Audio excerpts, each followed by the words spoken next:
Bonjour mes frères et sœurs, je vous salue tous au nom de notre Seigneur Jésus-Christ. Je suis aujourd'hui devant vous pour vous présenter cette émission que nous allons commencer à présenter quelques fois ou 2 semaines après avec mon très jeune frère Trésor Eli. Je m'appelle pasteur Élisée Mukendi. J'ai servi le Seigneur depuis chez nous au pays. Notre pays, la RDC, République démocratique du Congo. Et là-bas, j'ai servi le Seigneur dans plusieurs provinces, plus particulièrement à Lubumbashi. Là, il y a beaucoup de mes fidèles qui me connaissent très bien. Aussi, j'ai servi le Seigneur à Mbujimaï. J'étais aussi à Kamina. Je salue tous mes frères et sœurs qui vivent actuellement à Kamina. Et sans oublier notre très cher pasteur Chimanga Baragoum. Je vous salue au nom de Jésus-Christ. Et aussi, sans oublier mon frère ancien de l'église, je vous salue. Que Dieu vous bénisse. Cet après-midi, je voulais vraiment d'abord me présenter devant vous pour vous montrer que ce que nous avons commencé au pays continue toujours, même ici en Norvège. Nous n'avons pas le temps de lâcher. Nous n'avons pas le temps de reculer parce que la Bible nous dit que rachetez le temps car les jours sont mauvais. Et comme tous nous savons que nous vivons vraiment le dernier temps sur cette terre et notre Seigneur Jésus-Christ revient bientôt. Et c'est pourquoi nous devons toujours rester dans la parole de Dieu et continuer toujours à prêcher l'évangile pour que l'évangile de notre Seigneur Jésus-Christ puisse aller de l'avant et gagner les âmes afin de semer un chaos dans le camp du diable.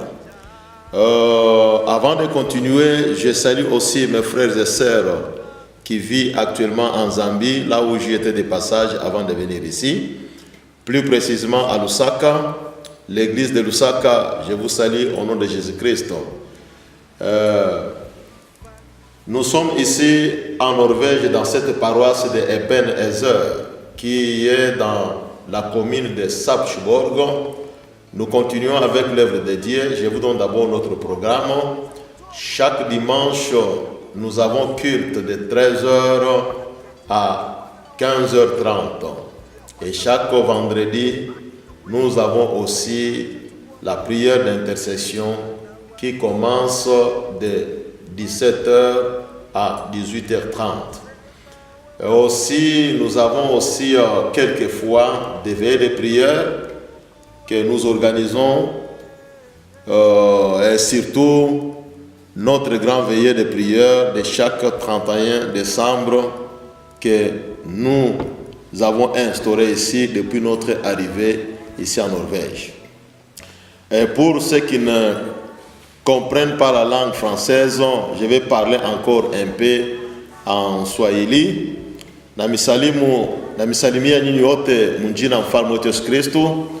Mimi ni pastor wenu, Pastor Élisée Mukendi, mwenye mnafahamu vizuri hapa Norvège, na hivi tunataka kuanzia programu yetu ya kupashwa habari njema kupitia internet.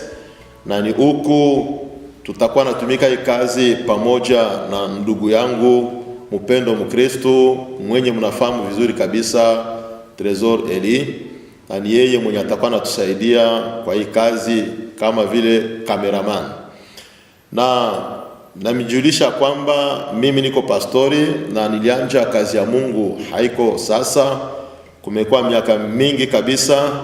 Nilianza pale nchi yetu Kongo na zaidi ni Lubumbashi fazi nilikomelea, na nilitumikia tena Mungu pale province ya Mbujimai, wakati Mungu alitupatia neema ya kufika tena kule, na nilitumikia Mungu pale Kamina kwa wandugu wote wenyewe wamekuwa Kamina, na misalimu wote mjina wa mfalme Yesu Kristo, bila kusahabu Reverend Pastor Chimanga Baragumu. Bwana kubariki sana na kazi ambayo umekuwa naendelea kwa kutenda.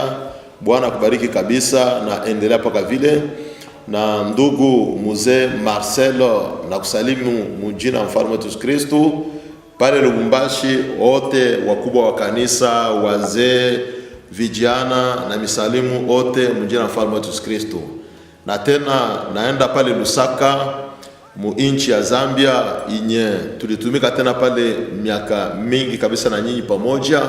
Bwana Yesu awabariki sana na misalimia mjina mfalme Yesu Kristo, na bila kusahabu parukia ya Mandevu, fazi ambayo nilianja kazi ya Mungu kuanja tupa budongo kwa kusimamisha ile parukia, na misalimu mjina mfalme Yesu Kristo, na mitakia kabisa mzidi kuendelea hivyo bila kurudi nyuma, kwa sababu hata sisi hapa Norway tunaendelea kabisa bila kurudi nyuma, kwa sababu tumejua kwamba kurudi kwa mfalme Yesu Kristo kumeisha karibia.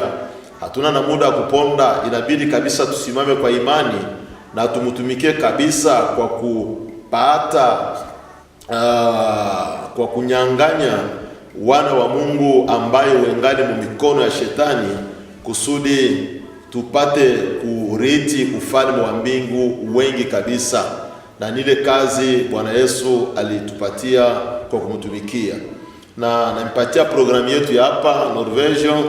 Tunakuwa na mkusanyiko wetu ya intercession wana maombi kila siku ya tano kuanja 13h kuanja 17h à 18h30, na kila Jumapili tuna mkusanyiko pali hapa iko nanja na 14h mpaka 15h30.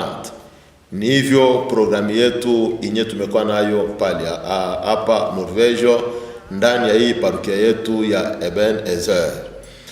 Na kazi yetu mkubwa inye tumekuwa natenda ni kupasha injili, wala kupasha habari njema kwa yote binadamu mwenye haja mfahamu Bwana Yesu kama mfalme na mwokozi wake, kusudi apate kumwamini Bwana Yesu kama mfalme na mwokozi wake, na apate kuokolewa tena vile vile, kwa sababu tumejua kwamba shetani kwa hii masiku amekuwa anatumika kabisa, na amekuwa anaangusha wengi kwa imani, na tunakuwa naendelea tena vile vile kwa kukamilisha wenyewe walikuwa wa Kristo, lakini kuja kwao hapa nchi ya Bulaya wala nchi ya kigeni wamekuwa narudi nyuma kwa ajili ya maneno tofauti yenye hatutaweza kuingia ndani yayo kwa hii wakati, lakini najua kwamba tutakuwa na muda ya kuingia ndani yayo.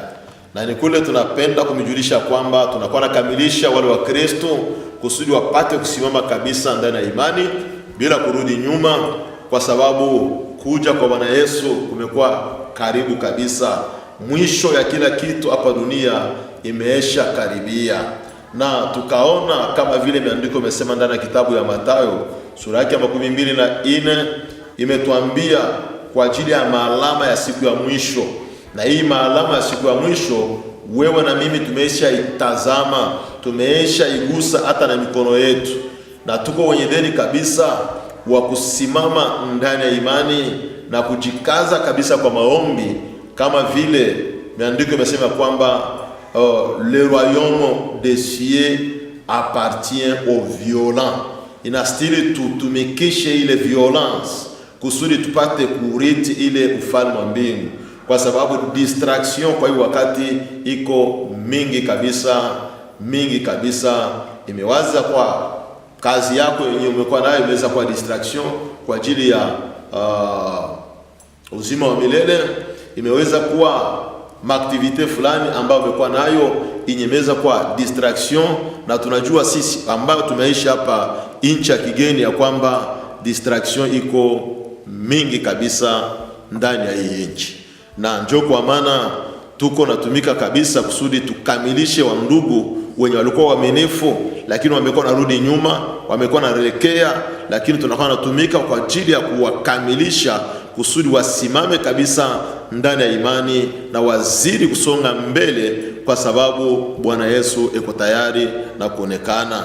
Hatuna muda ya kuponda kwa hii wakati, hatuna muda ya kuponda kwa maneno ya kidunia, kama vile miandiko yamesema kwamba n'aimez pas le monde ni les choses qui sont dans le monde car ce monde passera. Na hii yote ambayo tumekuwa natazama itapita, lakini inabidi tumpende mfalme wetu Yesu Kristo, tumtumikie yeye ambaye ametuita, na tupate kweli kukokota wengi ndani ya njia ya imani kusudi wa muamini mfalme wetu Yesu Kristo kama Bwana na Mwokozi wao. Najua kwamba kwa siku ya leo sina na mengi kabisa kuweza sema. Nilipenda tufanye kwanza presentation kidogo hiyo, na tuone gisi gani tunaweza endelea na maneno gani tunaweza endelea kwa kujifunza kila wakati kupitia njia ya internet. Hapa hata maushuda tofauti itakuwa tena napita pali hapa kusudi shida yako ambayo umekuwa nayo inye ulikuwa nawaza kama hakuna mtu anaweza kusaidia, lakini uone kwamba kuna mtu anaweza kusaidia kupitia ile shida yako, na ule mtu ni Bwana wetu Yesu Kristo mwenye ana uwezo ya kutenda kila kitu. Na misalimia tena kwa mara ya pili. Bwana Yesu awabariki, na tutaendelea wakati iko na kuja. Bwana awabariki.